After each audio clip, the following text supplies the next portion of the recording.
1절부터 8절까지, 그리고 우리 맨 뒤에 사도행전 7장 49절부터 53절까지도 같이 한번 읽겠습니다. 먼저 사도행전 7장 1절부터 8절까지 같이 한번 읽겠습니다. 대제사장이 이르되 이것이 사실이냐? 스데반이 이르되 여러분 부용들이여 들으소서. 우리 조상 아브라함이 하란에 있기 전 메소포타미아에 있을 때 영광의 하나님이 그에게 보여 이르시되 내 고향과 친척을 떠나 내가 내게 보일 땅으로 가라 하시니, 아브라함이 갈대아 사람의 땅을 떠나 하란에 거하다가 그의 아버지가 죽음에 하나님이 그를 거기서 지금 사는 이 땅으로 옮기셨느니라. 그러나 여기서 발붙일 만한 땅도 유업으로 주지 아니하시고 다만 이 땅을 아직 자식도 없는 그와 그의 후손에게 소유로 주신다고 약속하셨으며, 하나님이 또 이같이 말씀하시되 그 후손이 다른 땅에서 나그네가 되리니 그 땅 사람들이 종으로 삼아 400년 동안을 괴롭게 하라 하시고, 또 이르시되 종 삼는 나라를 내가 심판하리니 그 후에 그들이 나와서 이곳서 나를 섬기리라 하시고, 할례 언약을 아브라함에게 주셨더니 그가 이삭을 낳아 8해 만에 할례를 행하고 이삭이 야곱을, 야곱이 12조상을 낳았느니라. 49절부터 53절까지 한번 읽겠습니다. 49절. 주께서 이르시되 하늘은 나의 보좌요 땅은 나의 발등상이니 너희가 나를 위하여 무슨 집을 짓겠으며 나의 안식할 처소가 어디냐? 이 모든 것이 다 내 손으로 지은 것이 아니냐 함과 같으니라. 목이 곧고 마음과 귀의 할례를 받지 못한 사람들아, 너희도 너희 조상과 같이 항상 성령을 거스르는도다. 너희 조상들이 선지자들 중에 누구를 박해하지 아니하였느냐? 의인이 오시리라. 예고한 자들을 그들이 죽였고 이제 너희는 그 의인을 잡아준 자여 살인한 자가 되나니 너희는 천사가 전한 율법을 받고도 지키지 아니하였도다 하니라. 오늘 읽은 말씀은 스데반의 이제 설교와 순교가 이제 시작되는 장면을 읽었습니다. 6장에서 여기 보시면 스데반이 체포가 됩니다. 스데반. 왜 스데반이 유대인들에게 체포가 되느냐? 스데반은 같은 유대인이죠. 체포가 되냐면 그 13절에 보니까 13절 거짓 증인들을 세우니 이르되 이 사람이 거룩한 곳과 율법을 거슬러 말하기를 마지 아니하는도다. 이런 말을 했어요. 그러니까 이 말은 즉 11절에 나오는 모세와 하나님을 모독하는 말이라는 것을 우리가 들었다라고 얘기해요. 모세와 하나님을 모독하는 말을 이 스데반이 했다라는 거죠. 모세와 하나님. 그 스데반의 특징은 여기 10절에 보면 지혜와 성령이 충만했던 사람이에요. 그래서 지혜와 성령으로 스데반이 얘기를 했죠. 그러니까 지혜라는 것은 하나님을 얘기하는 거예요. 하나님의 말씀과 하나님의 성령으로 충만한 사람이 잡히고, 그리고 많은 사람들에게 지금 모욕을 당하며 거짓 증인들을 세워가지고 이 유대인들이 그래서 뭐를 하느냐? 모세와 하나님을 모독하는 말을 했다고 지금 뒤집어 씌우는 장면을 지금 하고 있습니다. 즉 모세와 하나님을 모독하는 말. 모세는 무엇을 했습니까? 모세는 율법을 얘기하는 거죠. 모세 율법입니다. 모세는 율법. 유대인의 법이에요. 그리고 하나님을 모독했다. 즉 13절에 보니까 거룩한 곳과 율법을 거슬렸다. 거룩한 곳. 거룩한 곳은 이제 성전이죠. 성전. 모세와 성전, 하나님을 모독했다는 것은 즉 이제 성전은 무너지고 예수 그리스도의 성전이 세워진다는 그 말을 한 거예요. 사실은 성전. 그래서 우리가 그 마지막 7장 49절에 봤죠? 49절부터 53절까지 우리 같이 읽었잖아요. 솔로몬이 47절에 보면 그를 위해 집을 지었느니라. 솔로몬이 성전을 졌잖아요. 솔로몬이 다윗이 다 만들어주고 솔로몬이 성전을 졌는데 48절에 보니까 지극히 높이신 이는 손으로 지으신 곳에 계시지 아니하나니. 이 유대인들은 성전이라는 것을 멋있게 지어놓고 거기다 하나님을 가둬놓는 거예요. 가둬놓는 거예요. 그러니까 가장 행복한 개는 막 자기가 뛰어노는 그런 장소, 자기 멋대로 뛰어놀고 자유롭게 행할 수 있는 그런 장소에서 풀어서 기르는 개들이 가장 행복한 개잖아요. 근데 가장 좋고 큰 집이라도 그것이 개집이에요. 개집. 개가 이제 집에만 있는 거예요. 밖에 못 나가. 아무리 좋고 훌륭해도. 그 개는 그런 집을 원하지 않거든요. 하나님을 개한테 좀 비유해서 그렇지만 우리는 하나님을 어떻게 보면 개 취급을 하는 거예요. 우리는 이게 딱 가다 놓고 여기가 하나님이 있는 곳이야. 그래서 여기서만 열심히 해. 여기서 헌금하고 봉사하고 하면 하나님이 여기 계시니까 복 주셔. 그거로만 그냥 하나님을 다 배웠어요. 그게 다야. 뭐 하나님에 대해서 알려고도 하지도 않고 그냥 그렇게 들어왔어요. 그래서 솔로몬이 열심히 지었단 말이에요. 이 성전을. 그런데 하나님은 어디에 계세요? 하나님이 보이지 않잖아요. 보이지 않는데 어떻게 여기다 가다 놔요? 그래 하나님이 영이신데 가다 놓는다고 뭐 거기에 갇히고 그 귀신을 어디다 방에다 가다 놓는다 이런 말은 있을 수가 없잖아요. 귀신도 영이니까. 근데 우리는 항상 어떻게 생각하느냐? 보여지는 것, 물질적으로만 우리는 생각하는 거예요. 하나님도 그렇고 귀신도 그렇고. 이 성전을 졌지만 성전에 내가 안식을 할 데가 어디 있느냐? 50절에 이 모든 것이 다 내 손으로 지은 것이 아니냐? 이 온 세상이 성전이란 말이에요. 하나님이 계신 곳은 온 세상이 성전인데 성전이란 건물을 딱 만들어 놔가지고 거기다 나를 가둔다? 말이 안 되는 거죠. 마찬가지로 유대인들은 이 율법이라는 것과 이 성전이라는 것에 하나님을 가둬놨어요. 하나님이 율법과 성전을 주신 이유는 이제 예수 그리스도를 위해서 예수 그리스도의 오심을 보여주기 위해서 그것을 지키라고 한 것인데 예수님이 오심에도 불구하고 그것을 가둬놨단 말이에요. 제가 모델하우스와 아파트 이런 것들을 설명해 드렸잖아요. 계속해서. 그러니까 모델하우스는 철거가 돼야 된단 말이에요. 아파트가 지어지면.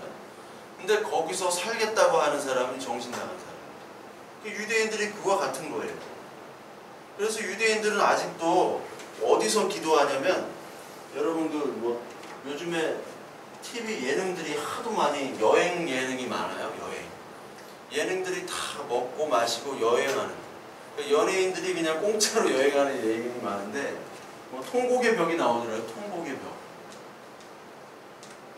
통곡의 벽이라는 게 나오는데 이게 예루살렘의 옛날 성전 있잖아요. 성전. 헤롯 성전. 헤롯 성전이 다 로마 군사에 의해서 넘어졌잖아요. 무너지고 다 파괴가 됐는데 뭐만 남았냐면은 이 통곡의 벽만 남았어요. 서쪽에 있는 통곡의 벽만 남았어요. 그래서 벽에다 대고 그렇게 기도를 해요. 유대인들이. 그리고 거길 가면은 자기가 이제 소원들 있죠? 소원들을 종이에다 써가지고 벽 틈에다가 다 꽂아 놓습니다.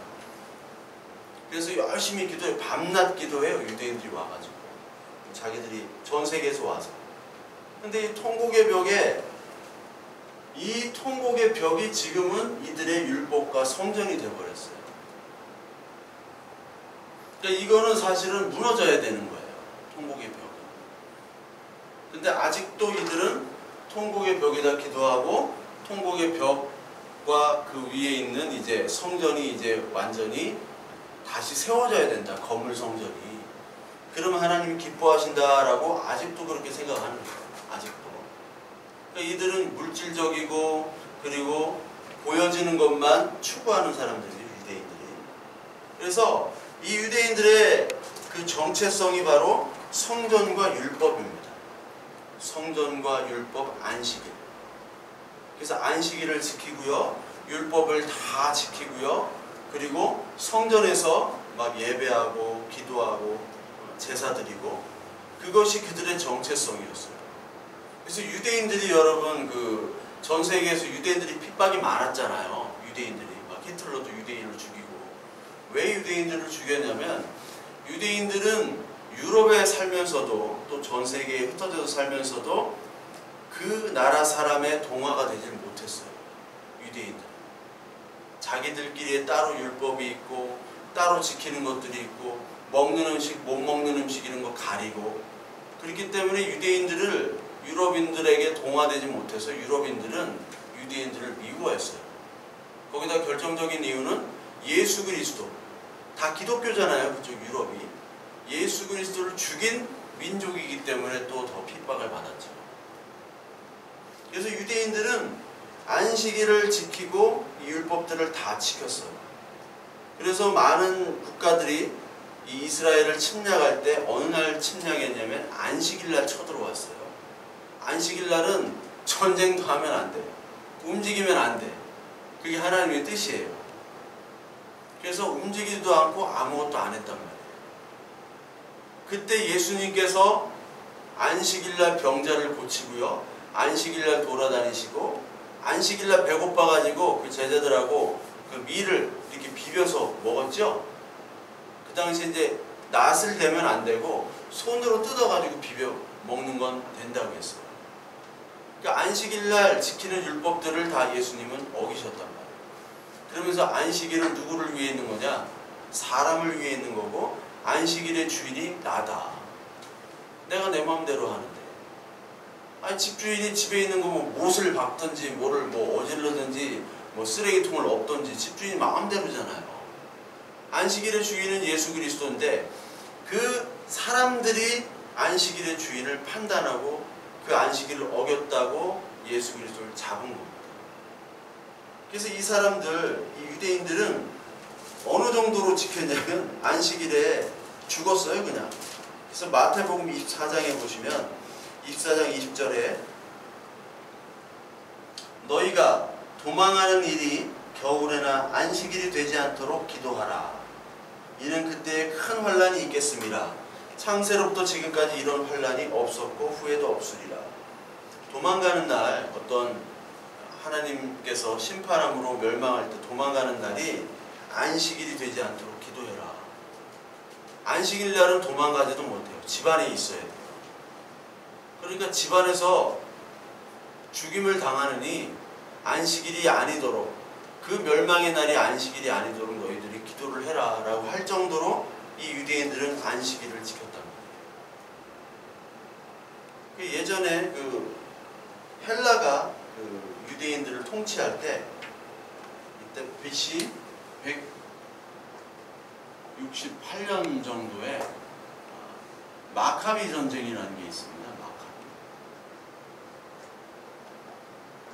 마카비 전쟁이라는 게 있었는데 우리나라도 일제시대 때 친일 정책을 하고 친일 파들이 있었잖아요. 그 친일파들이 창씨개명도 하고 그들의 부역자 노릇도 하고 일본에 그렇게 했는데 이때도 마찬가지였어요. 이때도 BC 168년 요 정도 때 무슨 일이 있었냐면 헬라가 이제 이스라엘을 다 통치했을 때인데 그때 안티오쿠스 4세라는 왕이 있었어요. 그 왕이 예전까지는 그 이스라엘 백성들의 종교를 어느 정도 인정해줬는데 이 왕은 이스라엘 사람들을 이제 헬라화를 만들어야겠다. 그래가지고 안식일도 지키지 못하게 하고 할례도 못하게 하고 그리고 그 성전에다가 이 막 돼지 머리 놓고 돼지 피를 뿌리고요. 거기 성전을 그냥 제우스 성전으로 이렇게 만들려고 했던 사람이었어요. 그때 이 마카비를 중심으로 해서 전쟁을 일으킵니다. 헬라에게. 왜 전쟁을 일으켰느냐? 안식일도 못 지키고 할례도 못하고 성전을 더럽혔기 때문에. 그래서 이겼어요. 그리고 헬라화에 찬성하는 그 유대인들도 따라 죽였습니다. 같은 동족인 유대인들도. 그러니까 친일파를 우리가 암살하려고 했던 것처럼 이제는 친헬라파들을 다 암살하려고 했어요.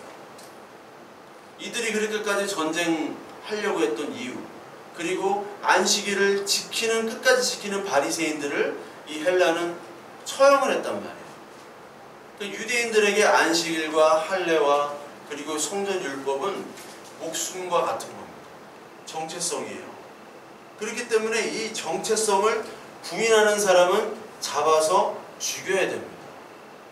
왜요? 이들은 바로 율법과 성전은 바로 자기들의 자랑거리이기 때문에 율법을 지킴으로 나에게 칭찬을 받고요. 성전에 제사를 함으로 하나님께 더 가까이 간다고 이들은 생각했기 때문입니다. 그랬던 이 사람들에게 예수님이나 이 사도들은 예수 그리스도가 오셨기 때문에 이제 율법을 완성했다. 그래서 이것들은 더 이상 더 효력이 없다. 모세율법과 이 성전 지킴은 더 이상 효력이 없다라고 얘기를 하니까 핍박을 받는 겁니다. 즉 하나님께 나아가는데 이 유대인들의 율법과 성전에서 제사는 나가는데 방해가 되는 거예요. 예수 그리스도께 나아가는데 자기의 의로 쌓은 것들은 다 하나님께 나아가는데 방해가 된다는 겁니다. 말하자면 저와 여러분들이 하나님께 나아가고 예수 그리스도께 나아갈 때 내가 쌓고 있는 노력과 자랑과 그리고 내가 이룬 것들이 있잖아요. 내가 이뤄서 자랑할 만한 것들이 예수 그리스도께 나아가는데 방해가 돼요. 왜? 내가 자랑할 거리들은 내가 자랑거리고 내 의로 쌓아놓는 그런 도구가 되기 때문이죠. 그래서 예수 그리스도께서 이 바리새인들의 의를 미워하니까 바리새인들이 예수를 미워한 거예요. 그래서 요한복음 7장 7절에 보면 세상이 나를 미워한 것이 아니다 라고 얘기하죠. 세상이 나를 미워한다고 얘기했죠. 그리고 내가 세상 일을 악하다고 증언을 하셨어요. 예수님께서. 세상 일이 악하다. 왜 세상 일은 악하냐? 자기의 의를, 자기의 자랑을 피하라고 그것들을 만족해하며 그것들을 퍼뜨리고 자랑하는데 세상에 중점이 두기 때문이겠죠. 예수 그리스도를 믿는다는 것은 그 자랑거리들이 다 떨어져 나가야 돼요. 그래서 예수 그리스도의 이 말씀, 하나님의 이 말씀은 우리의 죄악을 팩트 폭격하는 거예요. 너희들의 죄악이 관용하였고 이렇게 많다라는 것을 보여주는 게 바로 하나님의 말씀이거든요. 그게 계시와 그게 복음인데 종교는 어떻게 하느냐? 종교는요 이 하나님의 말씀을 포장을 해버려요. 포장. 하나님의 말씀이 다가오면 이 하나님의 말씀들이 우리를 보게 만듭니다. 우리를. 그게 계시복음이에요. 계시복음은 우리를 보게 만들어요. 근데 종교는 어떻게 보겠냐? 종교는 하나님의 말씀을 이용하는 거예요. 자기의 의를 이루기 위해서 하나님의 말씀을 이용한단 말이에요. 종교는. 근데 복음과 계시는 하나님의 말씀을 통해서 나를 쳐다보게 돼요. 내가 누구였는가? 내가 과연 누군가? 그걸 보게 만듭니다. 그래서 그 대표적인 케이스가 바로 바울인데 빌립보서를 한번 볼게요. 빌립보서 3장. 빌립보서는 신약성경 317페이지입니다. 빌립보서 3장 4절부터 6절까지 4절부터 6절까지 보면 그러나 나도 육체를 신뢰할 만하며 만일 누구든지 다른 이가 육체를 신뢰할 것이 있는 줄로 생각하면 나는 더욱 그러하리니 나는 8일 만에 할례를 받고 이스라엘 족속이요 베냐민 지파요 히브리인 중에 히브리인이요 율법으로는 바리새인이요 열심으로는 교회를 박해하고 율법의 의로는 흠이 없는 자라. 이게 바로 바울의 자랑거리였죠. 바울의 자랑거리가 빌립보서 3장 4절부터 6절까지 내 자랑을 하는 거예요. 나는 원래 이렇게 신뢰할 만하고 내가 가문이 이렇게 좋고 나는 유대인 중에 유대인이다. 율법을 이만큼 지켰던 사람이다. 이게 바로 종교적인 인간이었어요. 그러니까 바울은 종교적인 인간, 종교인이었단 말이에요. 바울은 종교인. 종교적인 인간에서 어떻게 변하느냐? 3장 7절부터 12절까지 보면 같이 읽겠습니다. 그러나 무엇이든지 내게 유익하던 것을 내가 그리스도를 위하여 다 해로 여길 뿐더러 또한 모든 것을 해로 여김은 내 주 그리스도 예수를 아는 지식이 가장 고상하기 때문이라. 내가 그를 위하여 모든 것을 잃어버리고 배설물로 여김은 그리스도를 얻고 그 안에서 발견되려 함이니 내가 가진 의의 율법에서 난 것이 아니요 오직 그리스도를 믿음으로 말미암은 것이니 곧 믿음으로 하나님께로부터 난 의라. 내가 그리스도와 그 부활의 권능과 그 고난에 참여함을 알고자 하여 그의 죽으심을 본받아 어떻게 해서든지 죽은 자 가운데서 부활에 이르려 하노니 내가 이미 얻었다 함도 아니요 온전히 이루었다 함도 아니라 오직 내가 그리스도 예수께 잡힌 바 된 그것을 잡으려고 달려가노라. 옛날에 자랑하고 옛날에 그렇게 가치 있게 생각했던 이 모든 것들을 배설물로 여겼다. 왜? 그리스도, 그 그리스도를 얻기 위해서 8절에 나오죠. 그리고 그 안에서 발견되려 함이니 내가 가진 의는 그리스도의 믿음으로 말미암은 것이다. 이게 종교인에서 이제 하나님의 자녀가 되는 거예요. 종교인에서 하나님 자녀가 되는 겁니다.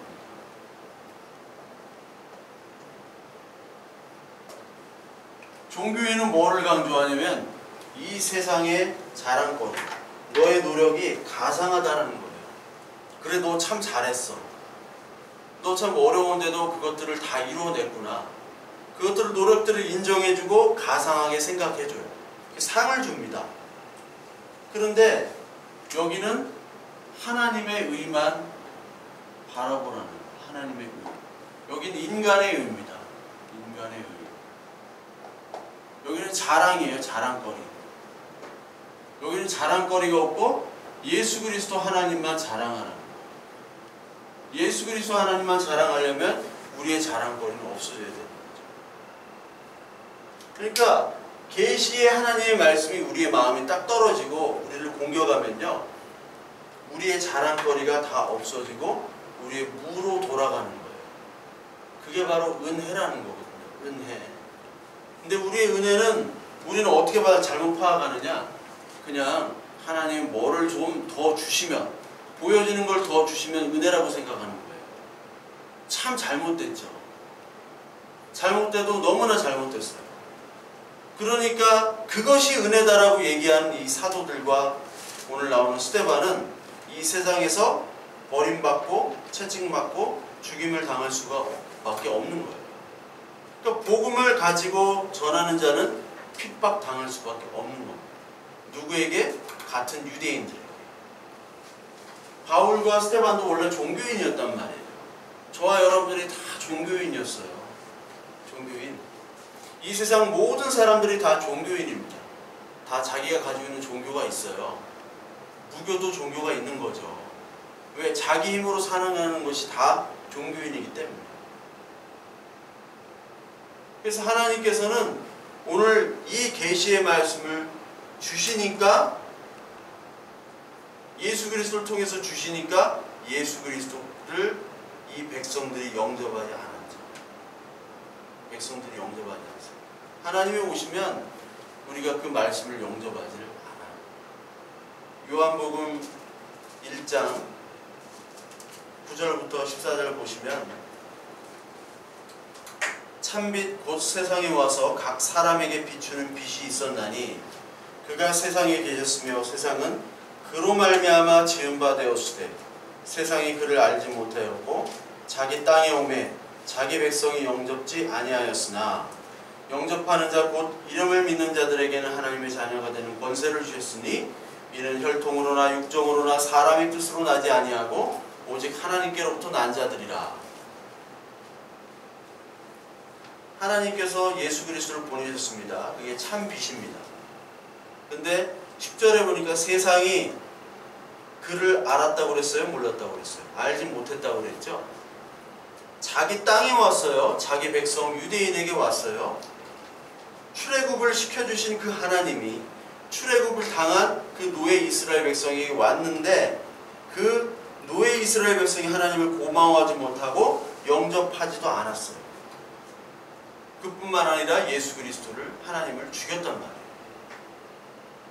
그러니까 하나님의 자녀라고 이 이스라엘 백성들은 철저하게 믿었단 말이에요. 하나님의 자녀다. 우리가 여기 오늘 사도행전으로 다시 넘어가면 이 스데반이 이 거짓 증인들을 세운 이 유대인들에게 잡혔잖아요. 너 왜 이렇게 율법과 성전을 부인하고 다녀? 이렇게 하면서 잡히니까 스데반이 오늘 읽은 것처럼 어디부터 설교를 하냐면 아브라함 얘기부터 합니다. 스데반이. 그러니까 사도행전 7장을 쭉 보시면요, 이게 전부 다 구약의 전체를 얘기하고 있는 거예요. 스데반이. 그래서 농담으로 우스갯소리로 성경 읽기 싫으면 요 사도행전 7장만 좀 제대로 읽어봐라. 그럼 구약이 전부 다 내용이다. 사도행전 7장 자체가. 근데 스데반이 어디서부터 시작했냐면 아브라함부터 시작했어요. 아브라함. 아브라함이 의미가 있는 이유. 아브라함은 믿음의 조상이죠. 믿음의 조상이라고 했습니다. 조상. 그래서 유대인들에게 가장 자랑거리는 뭐냐면 우리는 아브라함의 자녀요 조상이다. 아니, 조상이 아니라 후손이다 라고 하는 게 유대인들의 자랑이었어요. 근데 이거를 누구도 얘기하는, 이슬람 애들도 얘기하거든요. 아브라함의 장자가 우리다라고 이슬람이 얘기해요. 왜 이스마엘부터 시작했습니까? 장자가 맞죠. 육신의 장자는 맞잖아요. 이스마엘이. 근데 하나님의 진짜 언약의 장자는 누구예요? 이삭이잖아요. 이삭으로부터 나왔잖아요.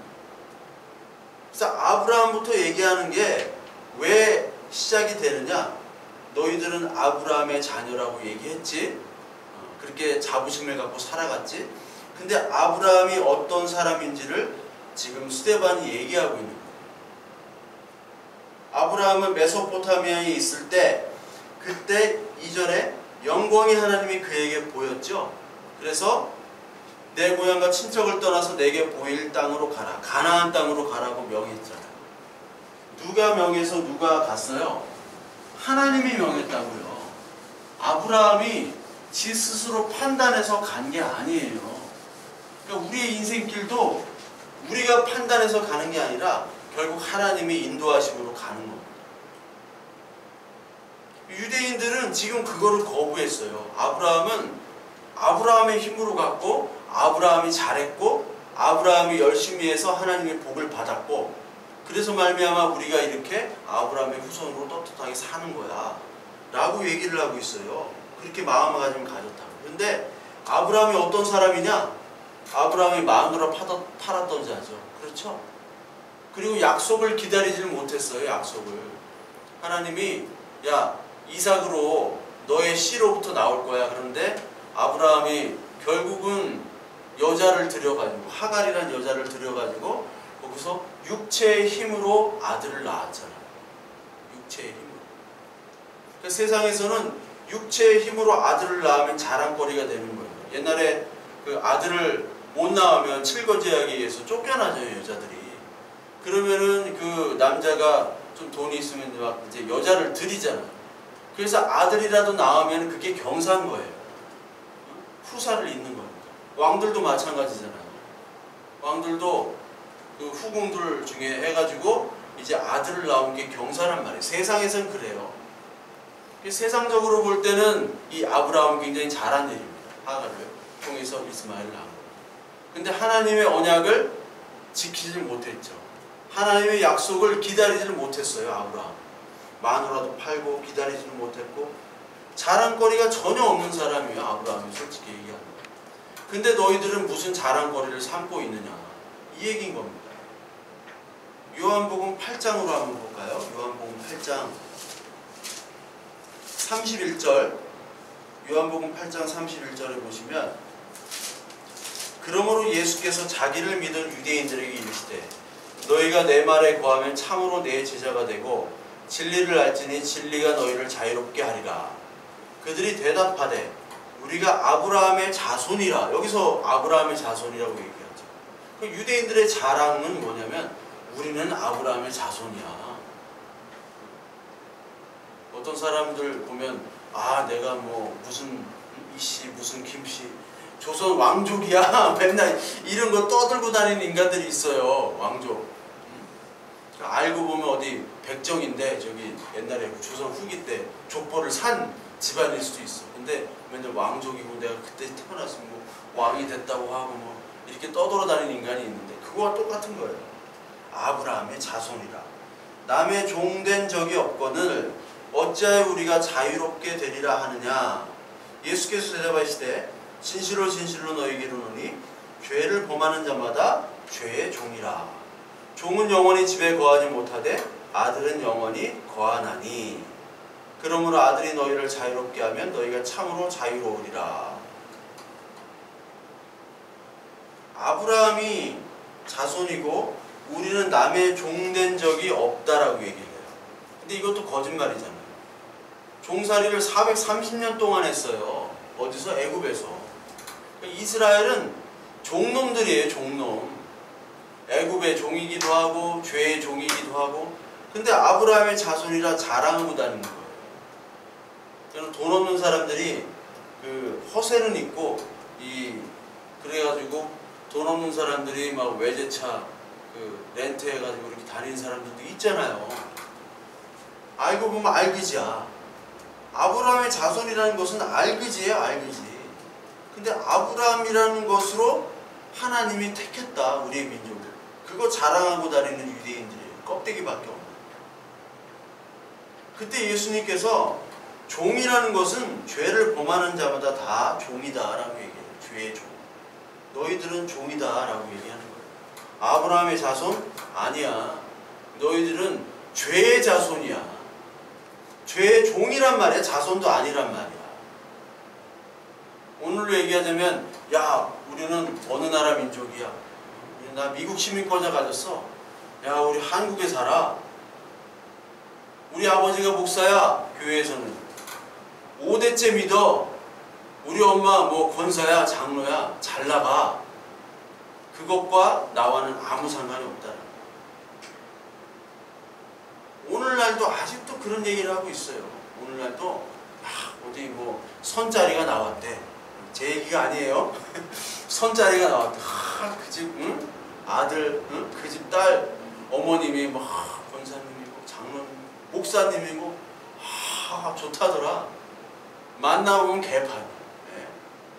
목사님, 장로님, 권사님, 딸 아들들이 개판인 경우가 많아요. 왜? 하나님의 생명을 그 가정에서 보질 못했어. 교회에서는 직분으로 막 기도하고 뭐 봉사하고 헌금하고 하는데 집안에서는 그 하나님의 생명이 없는 거예요. 예수 그리스도의 생명이. 예수 그리스도의 생명이 있으려면 내가 육신의 아브라함의 자녀가 아니라 내가 죄의 종이다. 근데 죄의 종이었던 나를 하나님께서 하나님의 자녀, 예수 그리스도를 죽이심으로 내가 하나님의 자녀가 됐다. 이것을 고백해야 되는데, 이것을 영으로 고백해야 되는데 육신의 자녀, 저 장로님 믿음 좋을 뿐만 아니라 부자야. 그럼 그 딸 아들들은 뭐 볼 것도 없지. 결혼하면은 앞으로 아주 편하게 잘 살아. 교회에서도 인정받고. 그거를 자랑하고 다니는 거예요. 그게 바로 죄의 종이라는 거예요. 유대인들은 그런 거 자랑했단 말이에요. 유대인들은 그런 거. 혈통 자랑하고 아브라함 자랑하고 우리는 선민이다. 선민이 어디 있어요? 선민이. 이스라엘 역사들을 보세요. 이스라엘이 죄악밖에 없지. 죄악만 행했지.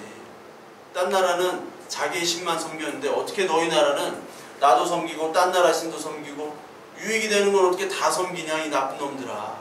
그게 예수님의 결론이에요. 하나님의 구약 선지자들의 결론이에요. 그러함에도 불구하고 내가 너희를 사랑한다. 사랑 받을래 안 받을래? 받겠어요. 받으려면 너부터 죽어야 돼. 네가 가지고 있는 의와 자랑 다 죽어야 돼. 다 내려놔야 돼. 그거 얘기하는 거야. 그러니까 아브라함이 어떤 사람이냐? 자랑할 만한 것들이 없다라고 지금 스데반이 설교를 하기 때문에 이 아브라함에 대해서 모욕을 하는 이 스데반을 죽이는 거예요. 아브라함에 대한 모욕은 모세에 대한 모욕이요, 하나님에 대한 모욕이요, 성전에 대한 모욕이요.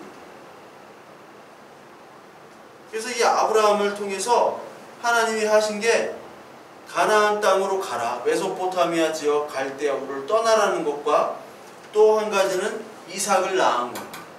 두 가지를 얘기하고 있어요. 이삭을 낳은 거. 8절에 보니까 할례의 언약을 아브라함에게 주셨더라. 그가 이삭을 낳았다 라고 얘기합니다. 이삭을 어떻게 낳습니까? 이삭을 아브라함이 몇 세에 낳아요? 100세에 낳잖아요.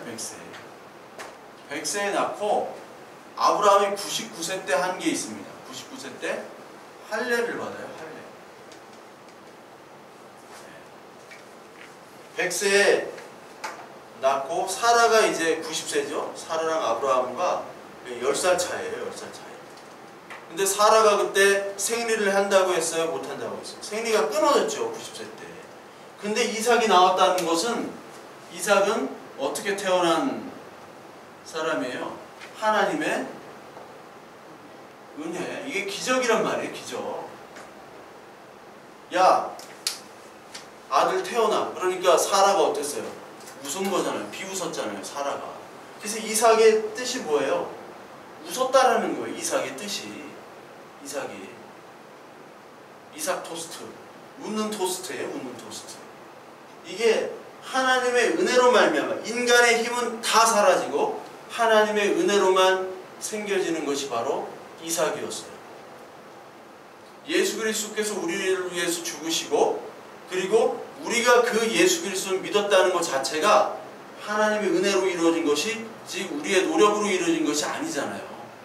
아브라함이 이삭을 낳았다는 것, 우리가 하나님으로 말미암아 예수 그리스도를 잉태했다는 것, 교회가, 그리고 예수 그리스도가 우리를 낳았다는 것, 이 자체가 다 은혜입니다. 우리가 어떻게 하나님을 믿어요? 하나님 믿을 수 없는 사람들이 예수 그리스도 어떻게 믿어요? 근데 이삭이 바로 그 은혜와 기적, 하나님의 약속의 상징이에요. 근데 99살 때 할례를 받았다는 건 뭐예요? 이 할례는 자신의 생식기를 떼어내는 거잖아요. 그렇다면 생명이 없다라는 거예요. 생명이. 내가 힘써서 내가 노력할 수 있는 나의 힘은 없어지고 어떤 게 생기느냐? 하나님의 힘만 의지합니다. 하나님의 기적 없이는 나는 오늘 살 수가 없어요. 오늘 우리가 살아가면서 하나님의 기적 없이는 살아갈 수 없습니다라고 고백하는 사람이 바로 할례 받은 자예요. 할례 안 받은 자는 자기 힘으로 살아간다니까요. 길갈에서, 여호수아에서 길갈에서 여리고성을 들어가야 되잖아요. 근데 하나님이 뭐라고 얘기했습니까? 길갈에서 할례를 받으라고 얘기했죠. 내가 거룩하니 너희도 거룩하다. 그래서 할례를 받으래요. 전쟁할 때 할례를 받으면 안 되는데, 레위와 시므온이 해가지고 그 레위 히위 족속 자신의 누이를 강간했잖아요. 그래서 복수하려고 할 때 너희들도 할례를 받아라 한 다음에 할례를 받은 그 사람들에게 가서 다 죽였잖아요. 그만큼 할례를 받는다는 건 전투력이 없어지는 거예요. 전쟁하는 사람에게 할례를 했다라는 거예요. 즉 너희 힘으로 전쟁하는 거 아니야. 내 힘으로 하는 거야. 오늘 우리가 인생 살아가면서 하나님께서 네 힘으로 살아가는 거 아니다. 내 힘으로 살아가는 거다. 그러려면 이 세상에서 할례를 받아야 돼. 네가 가장 자랑하는 거, 육신의 것을 잘라버려 하는 게 할례예요. 아브라함이 할례를 받고 그 다음에 하나님의 자녀를 얻었단 말이에요. 그러니까 우리가 마찬가지로 우리의 힘과 우리의 자랑거리가 사라진 다음에 이삭이 태어나는 것처럼 우리의 자랑거리, 우리의 힘이 없어진 다음에야만이 하나님의 은혜와 하나님의 인도하심이 무엇인가를 깨닫고, 그리고 진짜로 우리가 하나님의 자녀가 되는 기쁨을 경험하는 겁니다. 그러니까 할례가 없이는, 우리의 살점이 떨어짐 없이는 우리가 하나님의 자녀로서 살아갈 수 없는 것을 이 아브라함이 보여주고 있는 거예요. 그런데 할례는 하나님을 자랑하는 것인데, 이 유대인들이 할례를 가지고 자신들을 자랑하는 거예요. 너 할례 받았어? 안 받았어? 안 받았어? 이 나쁜 놈. 넌 우리 족속에 속할 수 없어. 하나님의 자녀가 아니네. 육체의 할례만을 자랑하는 거예요. 육체의 할례. 근데 육체의 할례를 자랑하는 거예요? 아니면 마음의 할례를 자랑하는 거예요? 마음의 할례가 있어야 되죠. 로마서 2장을 한번 보겠습니다. 로마서 2장에 보면은 유대인이 두 군데로 나눠져요. 유대인이 2장 28절, 신약성경 242페이지.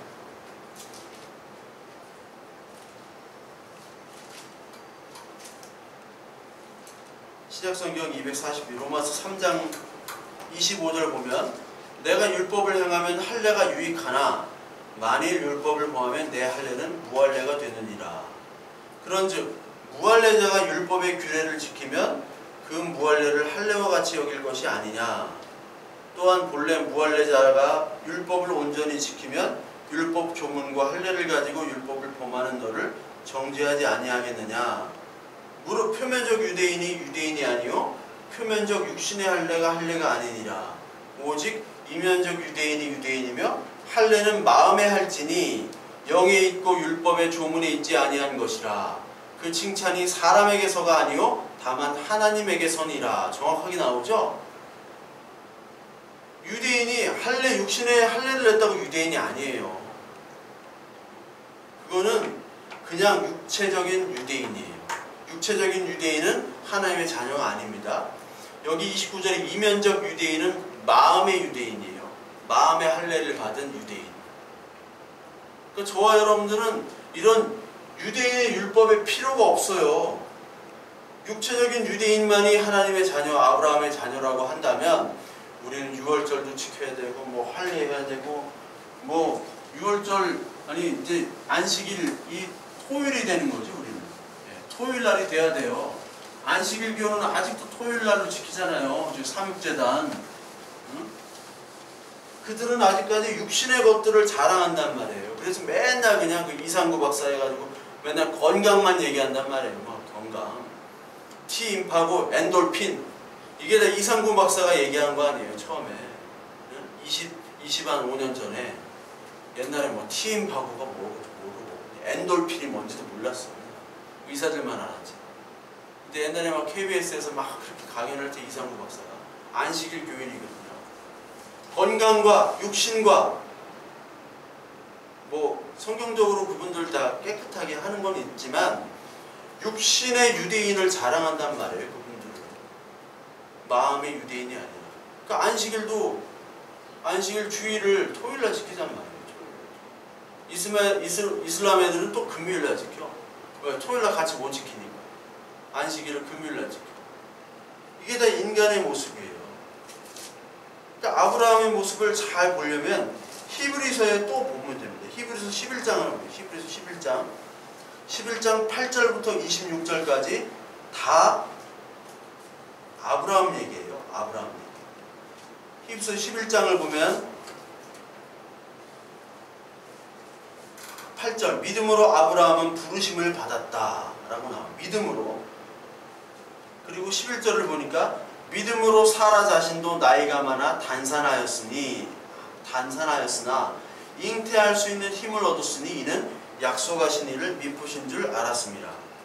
나이가 많아서 출산을 할 수 없는데 잉태할 수 있는 힘을 얻었다. 그것은 어떻게? 믿음으로. 근데 여기서의 믿음은 예수 그리스도께서 하셨다는 것, 하나님께서 하셨다는 것이지 이들이 막 내가 믿습니다 해가지고 그 믿음이 아니라고 그랬죠. 믿음의 주체는 하나님이 주신 거란 말이에요. 우리가 믿질 않았잖아요. 사라가 어떻게 믿을 수 있었어요? 무섭다고 그랬잖아요. 아니 내가 생리가 안 되는데 무슨 아이가 나온다고? 아 웃기고 있네. 웃었는데 여기서 11절은 믿음으로 사라 자신도 나이가 많아 단산하였으나 잉태할 수 힘을 얻었다. 그게 성경 전체를 보지 않고 요것만 보면, 요거 한글로만 보면은 아 사라가 믿었구나, 아이가 생길 줄 믿었구나라고 착각한단 말이에요. 믿지 않았단 말이에요. 그러니까 우리 인간들은 맨날 이 교회가 맨날 이 한 문장 가지고 이 말씀 가지고 맨날 그냥 믿음을 강조한단 말이에요. 믿음이 뭔지도 모르고 믿음이 없음을 얘기하는 겁니다. 사라가. 그러나 믿음은 하나님을 얘기해요. 하나님이 믿음을 심어주셨다. 17절에 아브라함은 시험을 받을 때 믿음으로 이삭을 드렸으니 그는 약속들을 받은 자로다 그 외아들을 드렸느니라. 아브라함이 어떻게 이삭을 드릴 수 있냐? 그것도 하나님이 하셨다라는 거예요. 모든 게 다 하나님이 하는 겁니다. 모든 게. 아브라함은 육신이 아니라 아브라함은 하나님으로 말미암아 이루어진 사람이었다. 그리고 아브라함이 잘 나오는 게 갈라디아서 4장에 또 나옵니다. 갈라디아서 4장 24절에 보면 하갈은 아라비아에 있는 신의 산으로서 지금 있는 예루살렘과 같은 곳이니 그가 그 자녀들과 더불어 종노수를 하고 오직 위에 있는 예루살렘은 자유자니 곧 우리 어머니라.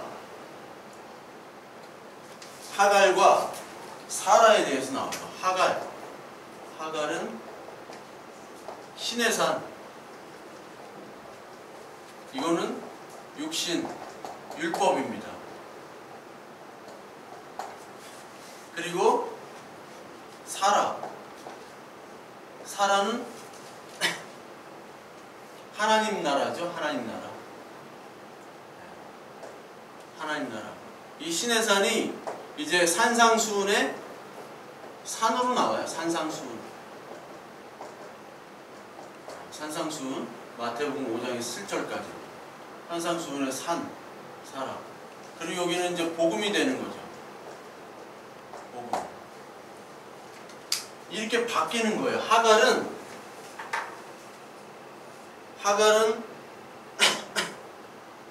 신의 산 율법을 얘기하는 거예요. 신의 산 율법. 이제 하갈은 사라져야 되는 겁니다. 신의 산 율법은.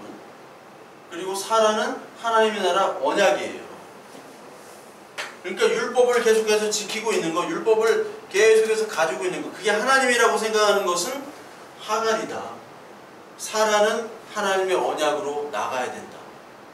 이거를 비유로 얘기하고 있어요. 비유로. 그러니까 아브라함을 통해서 사라와 하갈을 또 주시고 그 하갈과 사라에 대한 의미를 오늘 갈라디아서 또 얘기를 하고 있는 거예요. 유대인들은 어디에 머물러 있어요? 여기에 머물러 있잖아요. 여기에. 그러니까 유대인들은 지금 누구의 자녀나 하갈의 자녀예요. 유대인들은 하갈의 자녀예요. 근데 유대인들은 지금 하갈을 인정 안 하고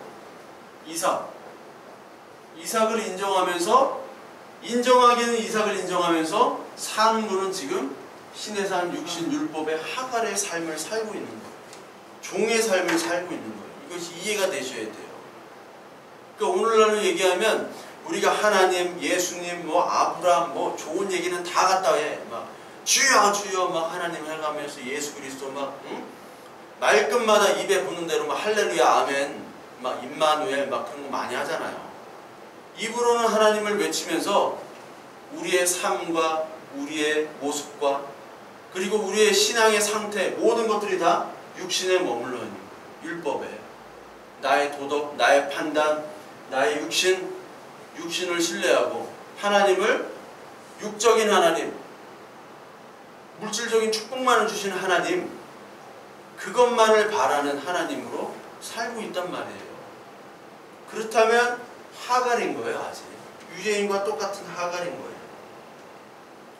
그러니까 하나님께서는 이 성전과 율법과 이 모든 것들이 나에게 필요가 없어.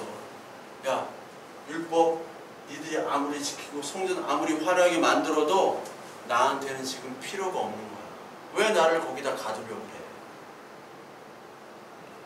그래서 스데반이 맨 마지막에 우리 읽은 스데반 맨 마지막에 목이 곱고 마음과 귀에 할례받지 못한 사람들이라고 얘기를 하는 거예요. 성령을 거스리고 조상과 같이 항상 성령을 거스리는구나. 여기는 육신과 율법으로 할례를 받지 못한 자잖아요. 하갈과 이스마엘. 이삭과 사라는 할례 받은 자잖아요. 복음으로. 너희들은 하나님을 섬기면서 하나님을 섬기지 않는 자구나. 너희들은 네 힘만 섬기는 자구나. 그렇게 하니까 죽인 거예요. 아브라함의 실체를 얘기하니까 죽인 겁니다. 그래서 이사야 66장을 보면요. 이사야 66장 1절을 보면 이게 아까 그 한 내용이 그대로 나와 있어요. 아까 어찌 너희들이 성전을 짓느냐. 여호와께서 이와 같이 말씀하시되 하늘은 나의 보좌요 땅은 나의 발판이니 너희가 나를 위하여 무슨 집을 지으랴. 내가 안식할 소서가 어디랴. 나 여호와가 말하노라. 내 손이 모든 것을 지었으므로 그들이 생겼느니라. 무릇 마음이 가난하고 심령이 통회하며 내 말을 듣고 떠는 자는 그 사람을 내가 돌보려니와. 소를 잡아 드리는 것은 살인함과 다름이 없고 어린 양으로 제사를 드리는 것은 개의 목을 꺾음과 다름없이 하며 드리는 예물은 돼지의 피와 다름이 없고 분향하는 것은 우상을 찬송함과 다름이 없이 행하는 그들은 자기의 길을 택하며 그들의 마음은 가증한 것을 기뻐한다. 이사야서 66장 3절부터 4절까지 3절 이후로는 너희들이 제사하는 것들을 내가 기뻐하지 않는다라는 거예요. 근데 내가 기뻐하는 것은 어떤 거예요? 가난하고 심령에 통회하며 내 말을 듣고 떠는 사람, 하나님을 사랑하지만 경외함도 있는 그 사람을 내가 돌본다. 그 사람이 내가 성전이 되게 하겠다.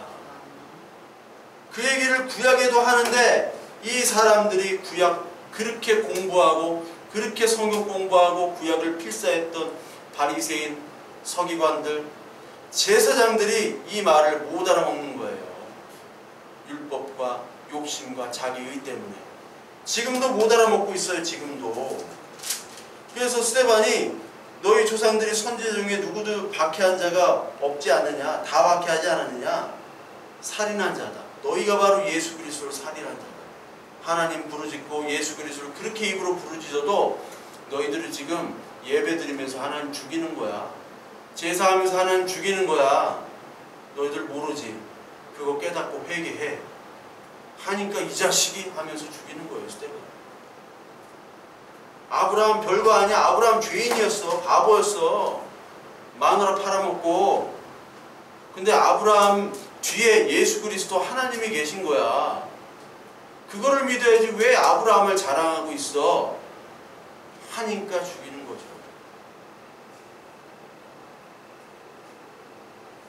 어떤 분이 저랑 이제 대화를 했는데 그분이 이제 건축을 하셨어요. 목사님인데. 교회 건축이라는 게 보통 일이 아닙니다. 한 30억, 건물만 30억짜리 건축하셨는데 건축하다가 자기는 이제 죽는 줄 알았대요. 스트레스를 받아가지고 이래서 사람이 죽는구나. 그분이 원래 막 교회 개혁운동하고 이랬던 분이에요. 근데 건축을 어떻게 너무 낡아지고 해가지고 건축을 하는데 성도들은 목사님은 그냥 목회만 하세요. 저희들이 건축을 할게요. 근데 시간이 지나다 보니까 이제 성도들이 다 나빠지는 거예요. 나빠지고 나빠진다는 게 아니라 나자빠지고 힘들어하고 자기가 해야 되는데 자기가 이것저것 막 신경 쓰다 보니까 사람들이 한마디씩 다 하는 거죠. 교회를 위해서 한다고 했던 사람들이 다 목사한테 한마디씩 하는 거예요. 그러니까 수백 명이 한마디씩 해봐요. 미치죠. 자기들 일도 안 해. 그렇다고 뭐 도와주지도 않아. 헌금도 안 해. 교회가 이래야 된다 저래야 된다 하면서 자기를 괴롭히는 거예요. 그래서 날마다 산해가지고 욕을 했대요. 누구 이 새끼야 뭐 저 새끼. 그렇지 않으면 자기는 도저히 그냥 견딜 수 없었대요. 근데 건축을 하다 보니까 이게 여러 가지 일이 있는데 건축을 하면 이제 업자들을 소개받잖아요. 근데 누구 장로님이다 뭐 집사님이다 막 와가지고 얼마 견적을 이렇게 준대요. 견적서를. 근데 안 믿는 사람, 교회를 다니지 않는 불신자들과 교회를 다니는 사람들과의 견적이 2배 차이가 난대요. 교회 장로님, 안수 집사님 이런 사람들이 견적서가 2배가 더 비싸다는 거예요. 2배가. 왜? 이 사람들은 교회 건축을 많이 해봐서 교회 건축이 어떻게 되는지를 알고 있기 때문에. 그래서 자기들한테 온대요. 목사만 딱 단독으로 만나서 목사한테 얘기를 했대요. 목사님, 내가 목사님 5천만 원 드릴게. 그냥 이 가격에 합시다. 이렇게 하는 거예요. 기가 막히더래요. 기가 막히더래요. 그 사람들이 얼마나 하나님을 외치고 예수 그리스도를 외쳤겠어요. 장로인데, 안수 입사인데, 기도의 시간에. 근데 그들의 삶은 어때요? 육신의 삶이죠. 육신의 삶. 그래서 그 사람들 다 끊고 안 믿는 사람하고 계약하니까 돈도 절약돼, 애프터 서비스도 그렇게 잘해주고 너무 그렇게 친절하더래요. 야, 이게 이렇구나. 그래서 교회를 줘가면서 자기가 이제 낮아지는 연습을 했대요. 그래서 내가 더 낮아지고 나 힘을 빼야지. 근데 교회가 목사의 힘을 빼니까 성도들이 힘이 길러지고 성도들이 거칠어지더라, 그 얘기를 하더라고요. 성도들이. 그러니까 건축하면서 엄청나게 자기가 거칠어졌대요. 그러니까 속된 말로 목회 성공하려면 깡패가 되든지 아니면 막 성자가 되든지, 엄청난 성자는 또 이렇게 건드리지 못해. 어설프게 이렇게 하면은요 교인들이 막 대들어요. 그러니까 깡패가 되는데, 깡패. 내가 힘을 죽이면 교회도 같이 죽어야 되고 모든 사람이 같이 힘이 죽고 예수 그리스도가 드러나야 되는데, 내가 하나님의 은혜로 힘이 죽어지니까 다른 사람들은 나를 이제 공격하는 거예요. 아, 저 목사는 이제 순수해졌으니까 내가 이렇게 욕을 해도 되고 내가 막 함부로 해도 되겠다, 그렇게 돼버리는 거죠. 그래서 교인들이 왜 목사님이 왜 카리스마가 없냐고, 카리스마를 좀 기르라고. 카리스마라는 뜻은요, 카리스마가 뭐예요? 뜻이 카리스마, 은혜라는 뜻이에요. 이 단어가 은혜. 은혜라는 거는 내가 죽고 예수 그리스도가 살아나는 게 은혜잖아요. 카리스마가 있다는 것은 내가 죽는 것, 내가 죽는 게 바로 카리스마가 있는 거예요. 근데 사람들은 아니에요, 그냥.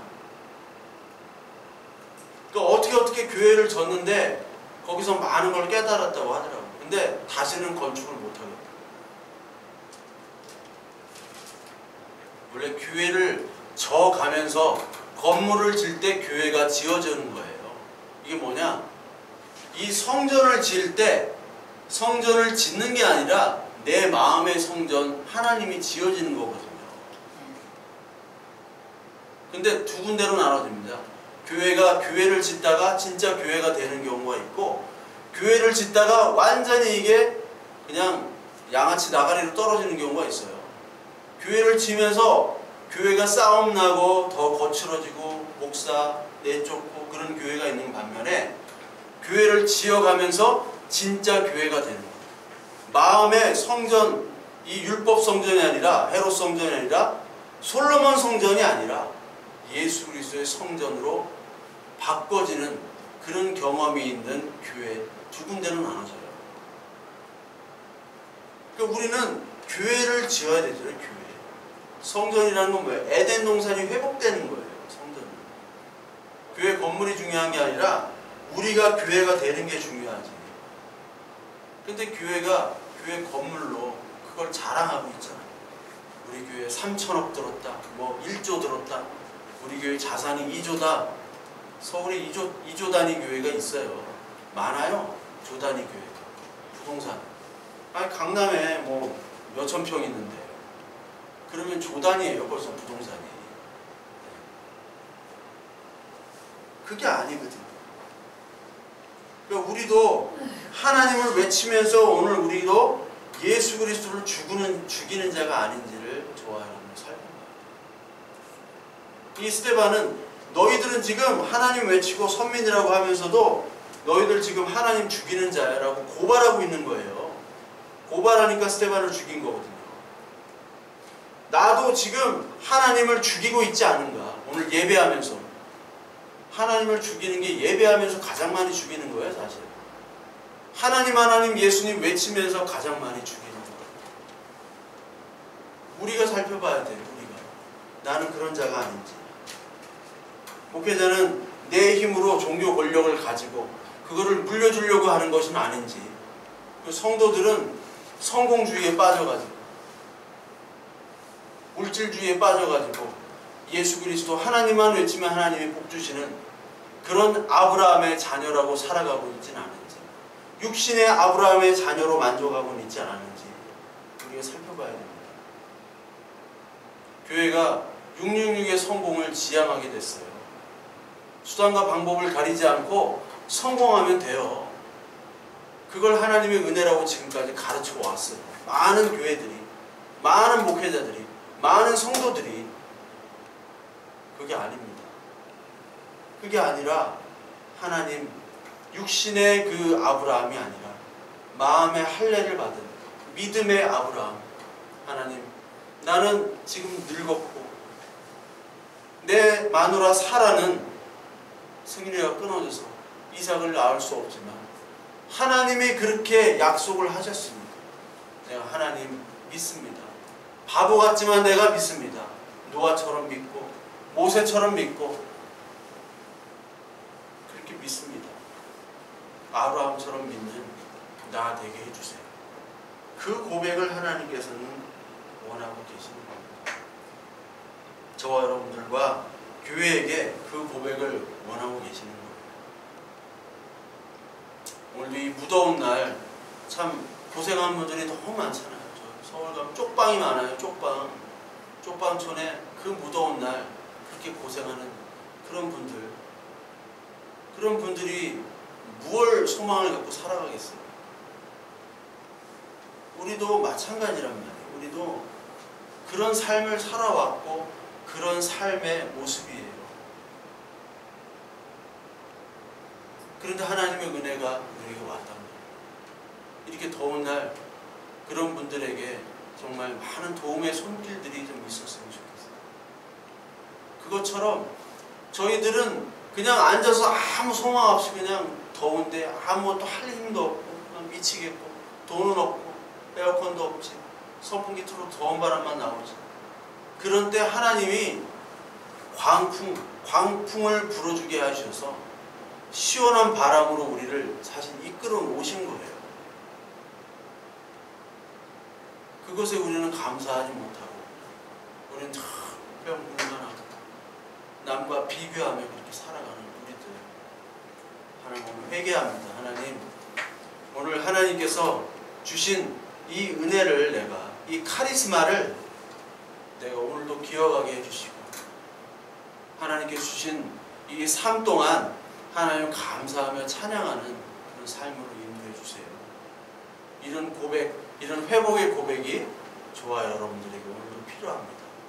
이 스데반이 그것 때문에 죽었듯이 우리도 그거 살다가 그렇게 복음 전하다가 우리가 하나님께 가면 되는 거예요.